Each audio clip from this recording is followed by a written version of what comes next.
टीके Rathi online classes में आपका स्वागत है। आज मैं आपको कराने जा रहा हूं 19 अक्टूबर 2022 के इंपॉर्टेंट करंट अफेयर्स के क्वेश्चन।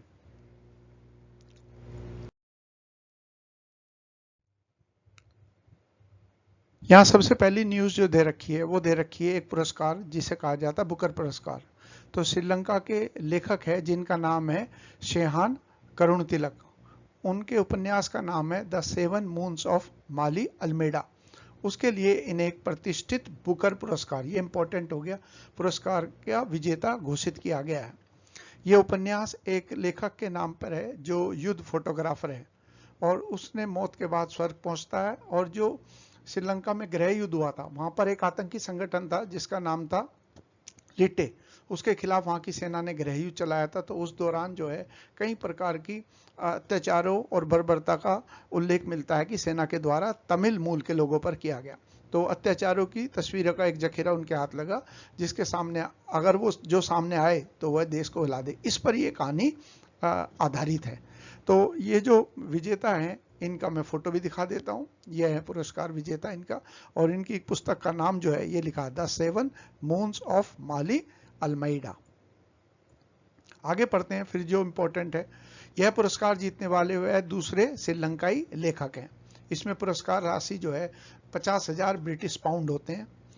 और उनके जो पहला उपन्यास है उसका नाम था चाइना मैन। उसने भी राष्ट्रमंडल पुरस्कार जीता था। तो शेहान करुणतिलक जो है महत्वपूर्ण करंट अफेयर्स की न्यूज हो गई क्योंकि ये जो पुरस्कार है, थोड़ा इस पुरस्कार के बारे में देखते हैं। मैन बुकर पुरस्कार क्या है?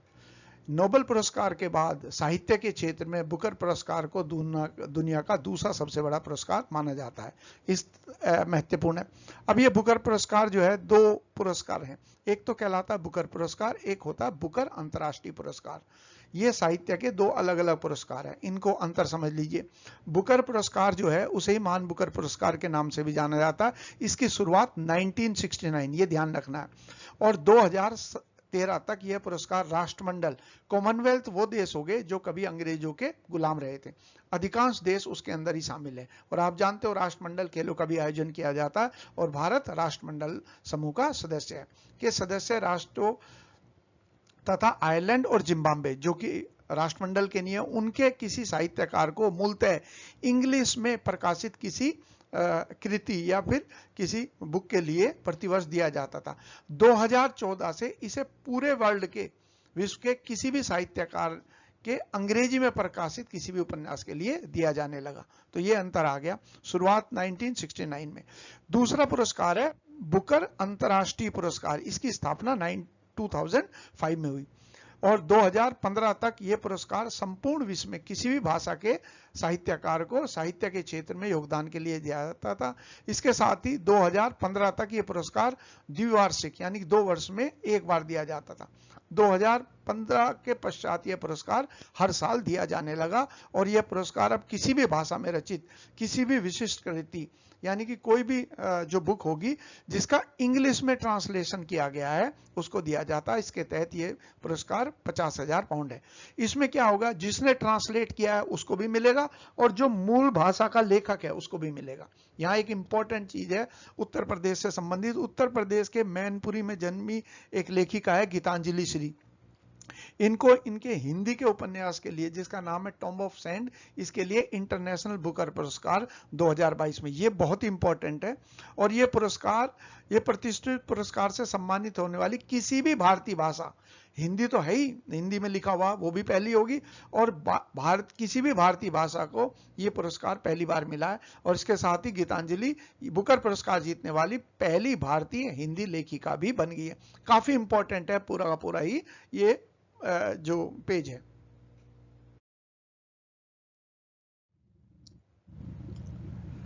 अगला पुरस्कार है एशिया की सबसे बड़ी रक्षा प्रदर्शनी। जैसे अभी आपने देखा हो कि 15 और 16 अक्टूबर को यूपी पैट के एग्जाम हुए थे, उसमें बहुत सारे करंट अफेयर्स के क्वेश्चन हैं, उन्हें आधार बनाकर मैंने ध्यान रखा है कि इस तरीके से एशिया की सबसे बड़ी डिफेंस प्रदर्शनी होती है डिफेंस एक्सपो। इसका 12वां संस्करण जो है गांधीनगर गुजरात में आयोजित किया गया। इसका उद्घाटन किसने किया? प्रधानमंत्री माननीय नरेंद्र मोदी जी ने किया। यह क्वेश्चन जो है एक ड्रग्स या ड्रग्स पर आधारित एक सम्मेलन आयोजित किया गया था चंडीगढ़ में। उसका क्वेश्चन जो है यूपी पैट के एग्जाम में पूछा था कि उसका उद्घाटन किसने किया था। ये इसलिए मैंने यहाँ पर इनका नाम दिया। एक्सपो, इस बार के एक्सपो में क्या है, सिर्फ स्वदेशी कंपनी ने ही अपने उत्पाद का प्रदर्शन किया, या वही विदेशी कंपनियां शामिल हो रही है जिनका या तो किसी इंडियन कंपनी के साथ संयुक्त उपक्रम यानी कि जॉइंट कोलैबोरेशन है, या फिर उसकी ये एसोसिएट है, या सब्सिडी कंपनी भारत में है। भारत और यूके जो है, ये कंट्री जो बनती है, ये जब हम लिखते हैं इसको तो ये ध्यान रखिए, ये यूके जो होता है इसके अंतर्गत आता है एक तो ग्रेट ब्रिटेन, जिसके लिज ट्रोज इसकी प्राइम मिनिस्टर है, और ब्रिटेन की महारानी जिसकी मृत्यु हुई वो इसकी थी, ग्रेट ब्रिटेन, और प्लस उत्तरी आयरलैंड, नॉर्दर्न आयरलैंड। यदि इनको हम जोड़ दें, आयरलैंड में लिख पा रहा हूं जैसे भी, तो आप समझ जाइए कि ये तात्पर्य क्या है। अभी मैं, हाँ जी, तो ये जो है नॉर्दर्न आयरलैंड, इनको मिलाकर जो है एक कंट्री बनती है जिसे यूनाइटेड किंगडम कहते हैं। ये तात्पर्य है इसका। जब भी एग्जाम के अंदर इस तरीके का क्वेश्चन आए तो ये तात्पर्य होगा। इंडिया और यूके के रक्षा मंत्रालय ने सहयोग को बढ़ावा देने के लिए इसी प्रदर्शनी के साथ साथ में ही उन्होंने ये एक समझौता किया है जिसका नाम है defence industry joint working group, ताकि डिफेंस के क्षेत्र में दोनों देश मध्य रक्षा सहयोग को बढ़ावा दिया जा सके।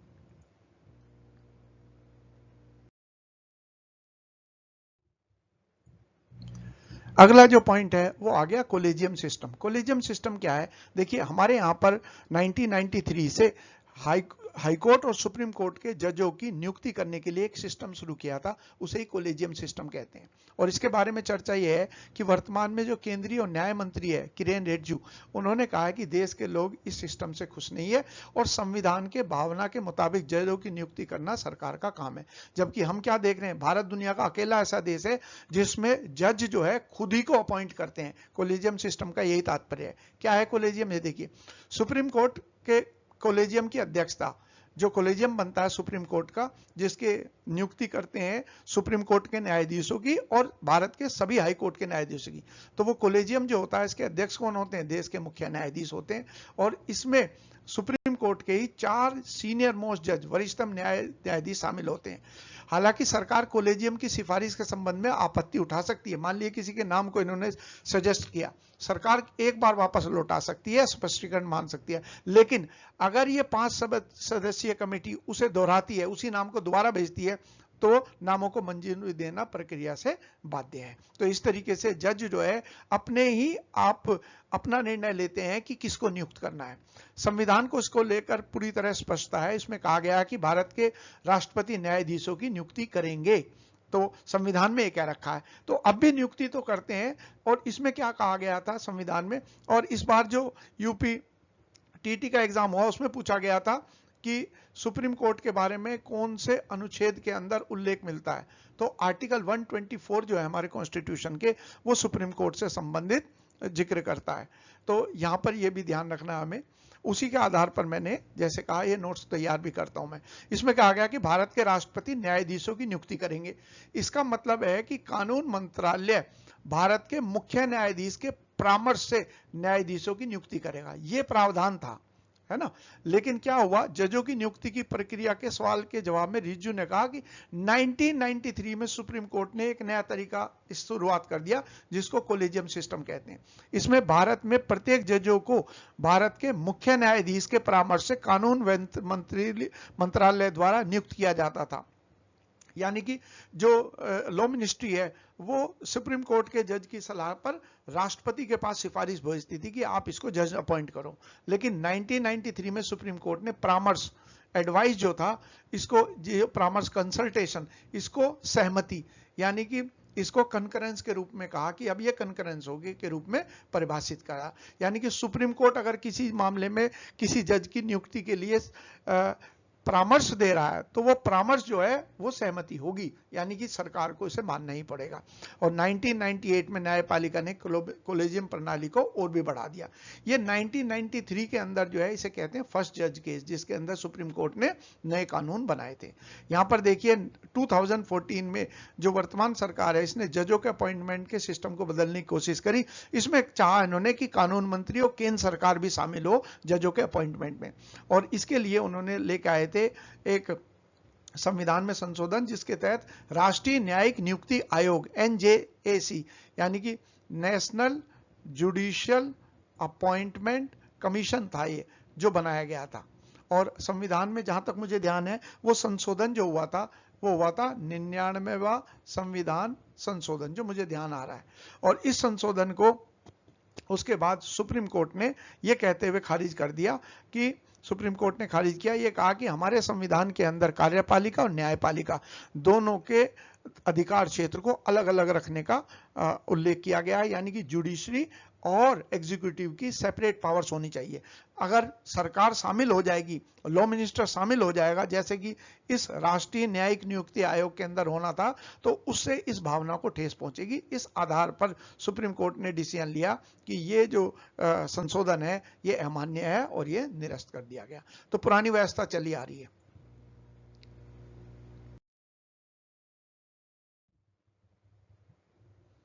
अगला पॉइंट है AK-47 का नाम तो आप सुनते होंगे। फिलहाल उसका जो लेटेस्ट वर्जन है वो है AK-203। ये असॉल्ट राइफल है जिसका उत्पादन अब भारत में ही किया जाएगा। तो सोफोरोनो एक्सपोर्ट नाम की एक कंपनी है जो भारत के अंदर इस राइफल को उत्पादन करने में सहयोग करेगी।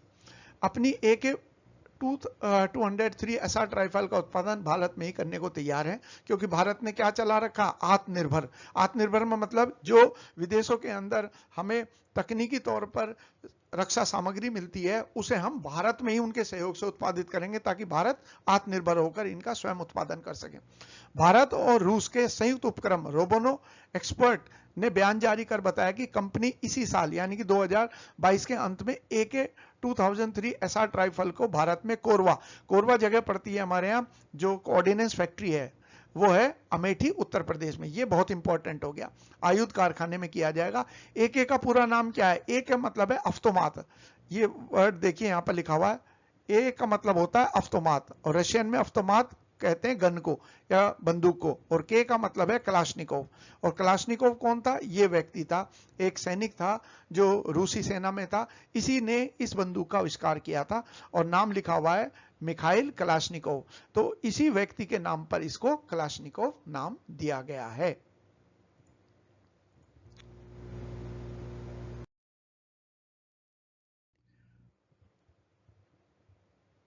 यहां पर देखिए मैंने दिखाया गया कि अमेठी कहां पर है, थोड़ा सा और इसको बेटर करेंगे। देखिए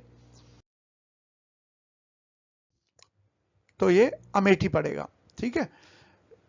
इसके अलावा आप ये भी जान लीजिए कि उत्तर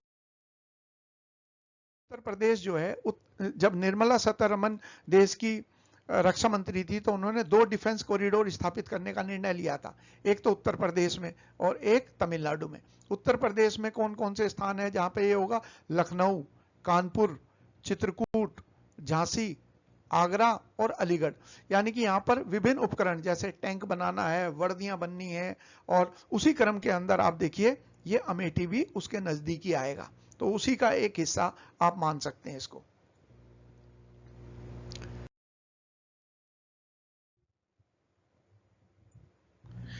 ये क्वेश्चन है, बैलन डी और पुरस्कार फुटबॉल के क्षेत्र में किसी भी खिलाड़ी को दिया जाने वाला सर्वोत्तम पुरस्कार है। रियल मैड्रिड एक फुटबॉल क्लब है, उसका खिलाड़ी है करीम बेंजेमा। इसने पहली बार पुरुष वर्ग में यह पुरस्कार बैलन डोर जीता है। यह पुरस्कार जीतने वाले हुए फ्रांस का 5वां खिलाड़ी बन गया है। स्पेन की महिला खिलाड़ी का नाम है एलेक्सिया फुटेला। ये लगातार दूसरे साल महिलाओं की ट्रॉफी जीती है और वह दूसरी बार यह पुरस्कार जीतने वाली पहली महिला खिलाड़ी। तो इस क्रम में ये काफी इंपॉर्टेंट प्रश्न बन सकता है। बैलन डी और पुरस्कार के बारे में देखिए, ये अवार्ड फ्रांस की फुटबॉल पत्रिका फ्रांस फुटबॉल द्वारा हर साल दिए जाते हैं। ये अवार्ड क्लब और राष्ट्रीय टीम से एक साल में सर्वश्रेष्ठ प्रदर्शन करने वाले खिलाड़ी को दिया जाता है। सबसे ज्यादा जीतने वाले खिलाड़ी का नाम अर्जेंटीना का लियोनेल मेसी है 7 बार, और फिर आता है क्रिस्टियानो रोनाल्डो का नाम जो पुर्तगाल के लिए खेलता है।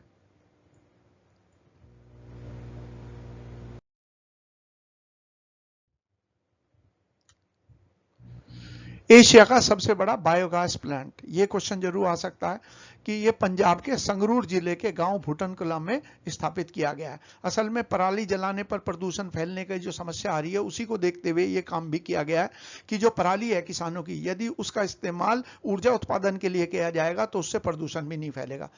इसका औपचारिक उद्घाटन किसने किया? केंद्रीय पेट्रोलियम मंत्री हरदीप पुरी, और साथ में कौन थे? मुख्यमंत्री भगवत मान उन्होंने। और इसकी स्थापना एक जर्मनी की कंपनी के द्वारा की गई है। बायोगैस किसे कहते हैं? बायोगैस का मतलब है ऊर्जा और बायो का मतलब है जैविक।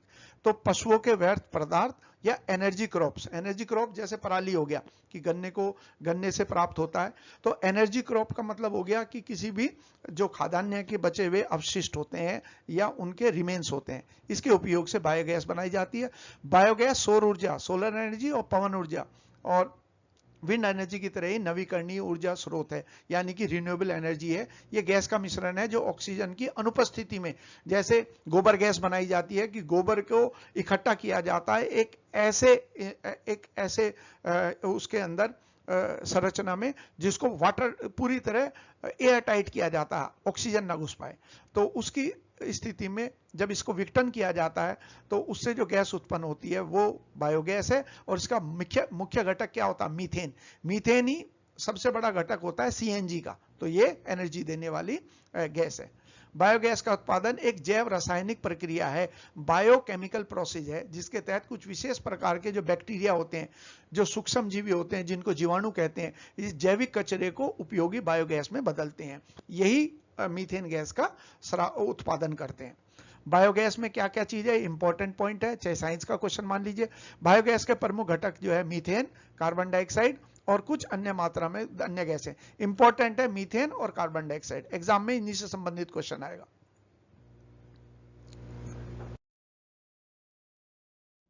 अगला आ गया एमएसपी, मिनिमम सपोर्ट प्राइस के बारे में आप आए दिन पढ़ते रहते होंगे। मिनिमम सपोर्ट प्राइस क्या होता है?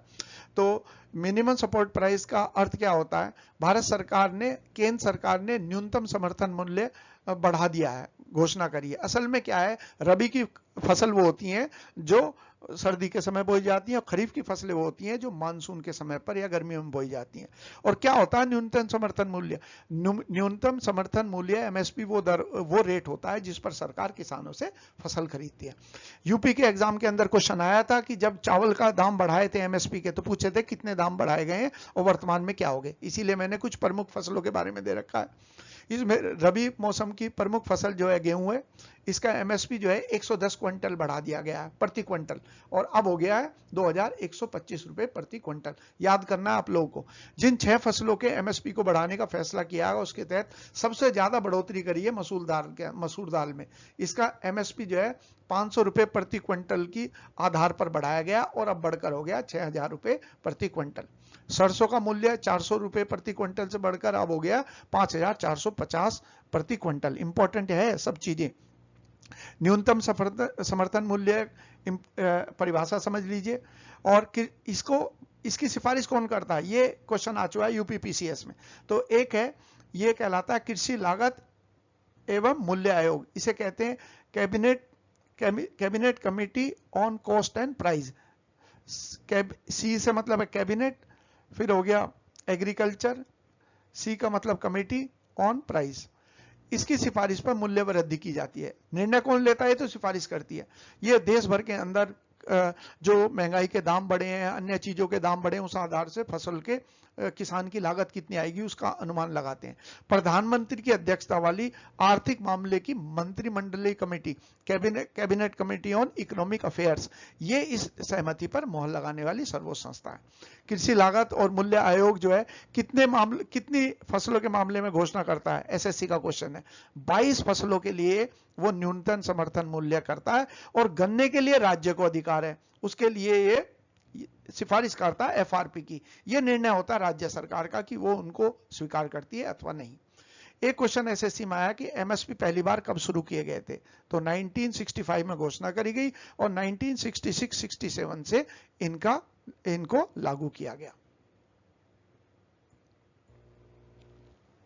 यहां पर कुछ फसलों के मैंने आपको दाम दिए हुए हैं, यहां पर देख लीजिएगा। ये फसल व्हीट, बार्ले, ग्राम, लेंटिल, मसूर कहते हैं, रेपसीड, सनफ्लावर, इनके आपके लिए गेहूं इंपॉर्टेंट है ये वाला, और मसूर, बस ये दो के नाम ध्यान रखने ना कि वर्तमान के अंदर इनके कितनी वृद्धि करी गई है।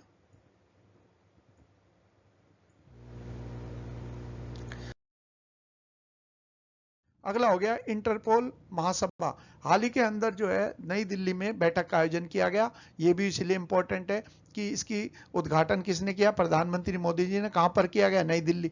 इंटरपोल का मतलब क्या होता है, इंटरनेशनल पुलिस। यहां पर देखिए इंटरपोल, तो इंटर का मतलब इंटरनेशनल और पुलिस, इसका उद्घाटन किया गया। भारत में 25 साल के बाद ये इंटरपोल की महासभा का बैठक का आयोजन किया गया। आखिरी बार 1997 में भारत में किया गया था। इंटरपोल के अध्यक्ष का नाम, महासचिव का नाम। इंटरपोल क्या है, इंटरनेशनल पुलिस के नाम से जाना जाता है। ये दुनिया भर के पुलिस नेटवर्क को जोड़ता है और आपसी सहयोग और अपराध नियंत्रण को सुविधा प्रदान करता है। इंटरपोल में 195 देश जुड़े हुए हैं, यानी कि अगर आप देखें कि यूनाइटेड नेशन में, संयुक्त राष्ट्र में जो सदस्य देश हैं वो 195 हैं, सब जुड़े हुए हैं। और इसका हेडक्वार्टर कहाँ, लियोन। लियोन को कहा जाता है दुनिया की सिल्क सिटी या रेशम नगरी कहा जाता है। इसकी स्थापना कब हुई थी इंटरपोल की, 1923 में ऑस्ट्रिया की राजधानी वियना।